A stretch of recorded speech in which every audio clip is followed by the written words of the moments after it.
This is the iSteady Pro from HOHEM, and I think that's how you pronounce the name. It is a 3-axis stabilizing gimbal for action cameras, and I'm actually going to be using it with the GoPro Hero 4, but it has been designed to fit most action cameras of a similar size and weight to the GoPro. And I should probably make you aware that obviously the action camera doesn't actually come with the gimbal. It costs £99, and I believe that this is the cheapest stabilizing gimbal for action cameras on the market at the moment, but for that price, is this thing actually any good? When you open the box, you will be greeted by this surprisingly not cheap looking carry case. The quality does actually feel really good, and surprisingly, the zips don't feel flimsy. The gimbal fits into its own cutout section along with the micro USB cable used for charging and also a mini tripod. And this does feel a little bit plasticky and flimsy, but one thing I did like about this is it actually has some rubber feet, so it will stop it sliding when we put it down onto pretty much most surfaces. So even though the gimbal does come with its own carry case, I personally never use these carry cases which things come with. I actually want the design, the build quality to be heavy duty enough that I can literally throw this thing into a camera bag without the worry of putting more protection around it. The gimbal itself is made out of plastic, but it does feel pretty sturdy and quite hard wearing. It does have a nice rubber grip on the front of the gimbal, which is a nice touch. It's just a shame that the rubber doesn't go all the way around the grip of the handle. I'd actually say to keep that mini tripod fitted to the gimbal pretty much all the time as well. There's a few reasons. One is it actually makes it a lot easier to hold and to actually move that gimbal around, gives you something else to hold on to. And two, is a mini tripod, which basically means that we can put it down without the worry of it falling over. And there's also another mounting point on the side of the gimbal, so we could add things like LEDs or maybe a microphone to it. And just below that is where the micro USB is, and this is where we charge the gimbal. It takes about 3.5 hours to fully charge the battery, but it does last for about 12 hours of constant use, which is actually a very, very long time. We don't have to worry about it running out midway through a day. There is also a full USB on the side, so we can actually use the gimbal as a power bank. So we can use that to charge our phone or even charge the action camera, which is actually a really, really good thing, because I know for a fact that the battery in my GoPro doesn't last 5 minutes at all. So to be able to charge the action camera via the gimbal is a really, really good thing. But obviously one thing to point out that will reduce the actual use time of the gimbal if we're going to be draining the battery out of that to actually charge our action camera. And also we need to remember to take the extra cables to charge it as well. Setting up the gimbal is super simple, and all you have to do is loosen the 2 screws on the clamp. And I personally say that that little clamp is probably the cheapest feeling bit over the whole gimbal.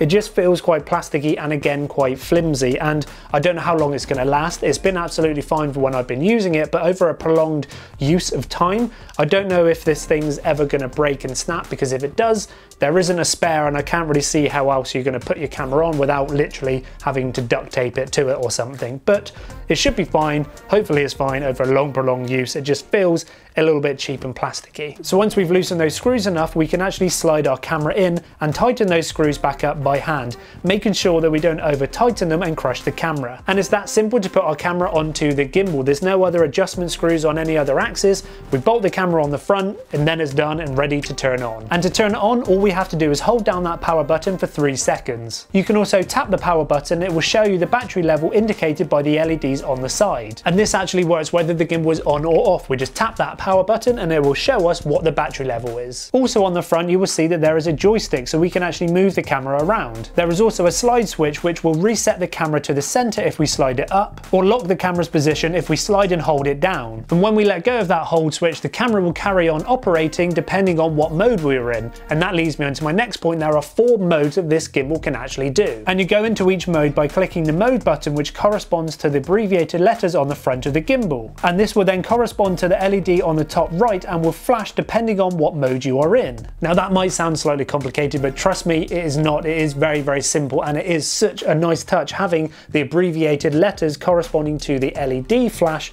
because most gimbals are all done by memory. Having it wrote down on the handle of the gimbal makes it very, very easy to use. 1 click is pan follow, meaning left and right will follow but not up and down. 2 clicks is pan tilt follow, meaning it will move left, right and up and down. 3 clicks is all lock. meaning the camera's movement is locked in that one position, no matter where you move the gimbal. 4 clicks is all follow, meaning the camera will move left, right, up and down, and even tilt to the sides. And again, just to be clear, the LED will flash depending on what mode you're in. So 1 click, 1 flash, 2 click, 2 flashes, 3 click, 3 flashes, 4 click, 4 flashes. You get it by now. Also on the front, you will see there is another LED which corresponds to Bluetooth, because the gimbal does actually talk to your phone, because there is an app to control the gimbal. And the app is called HOHEM GIMSET, and you connect it by going onto the app and selecting the gimbal's name. The app is limited with not many features, but it does let you control the gimbal via the app remotely, which is cool, but I don't really see any use for this. You can also create moving time lapses by selecting multiple points you want the gimbal to move to and from. And one really important thing you need to remember is the app only talks to the gimbal. It doesn't talk to the camera in any way. So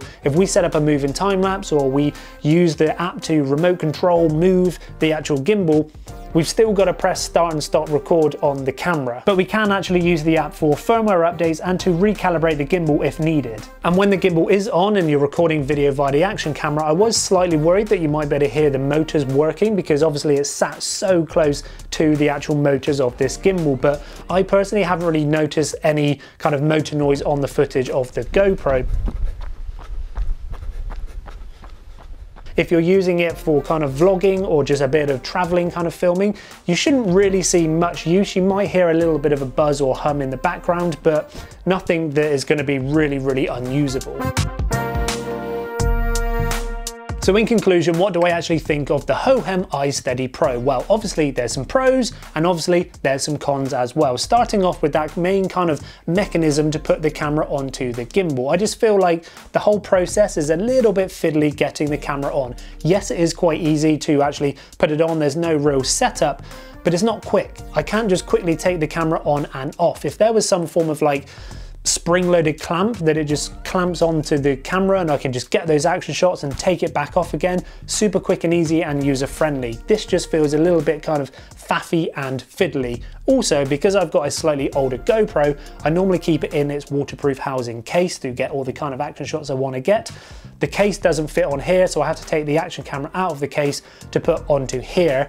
But then again, if you've got a slightly newer GoPro or a different action camera, you don't have a case, that might not really be an issue for you. But again, that kind of points out that this isn't dustproof or waterproof or sandproof or anything like that. So you need to be quite wary of where you actually use it. And considering it's for action cameras, we're doing some action sports with it. If you're on the back of, I don't know, a motorbike or going off-roading or something, you want to get some really cool shots and it gets splashed with mud and water or rain, then I got a feeling that this thing isn't going to last that long. So yes, it is great to have those 4 different filming modes, but the actual design of the gimbal kind of has its limitations in what I can actually film. For instance, the handle hits the camera on one side and actually hits the other side of the gimbal the other side. And for instance, if I want to get some portrait shots for Instagram stories or Snapchat, again, the gimbal doesn't allow me to get those portrait modes. But I feel like there could be a firmware update which allows those settings in it. But at the moment, again, there's just a few limitations with what I can actually film. And my final negative point is its slow responsiveness. Basically, if I want to quickly film from one side to the other,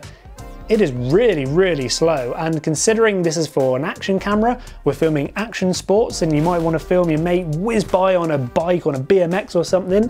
He's coming down a hill, you'd have completely missed the shot because it is so slow. So I would have thought that there would have been some form of sport mode to actually speed up the motors to be able to quickly whip around and get the actual shots you want. But as you can see here, the camera hardly moves at all when I move quickly. But there's obviously a lot of pros as well, and the main one being it's only £99 and it's the cheapest action camera stabilizing gimbal on the market at the moment. So what you get for the price is actually very, very good. It doesn't really feel cheap, and having that extra kind of rubber grip on the handle is a really, really nice touch, and having those extra accessory points is again a really, really nice touch. And also one thing which is kind of cool as well is having that kind of tripod mount on the bottom. We can put this to a selfie stick and get some really cool extreme far out kind of action camera type shots as well. Now I've used a lot of gimbals in my time, and this has to be one of the easiest to actually use because you've got that flashing LED corresponding back to those abbreviated letters on the handle.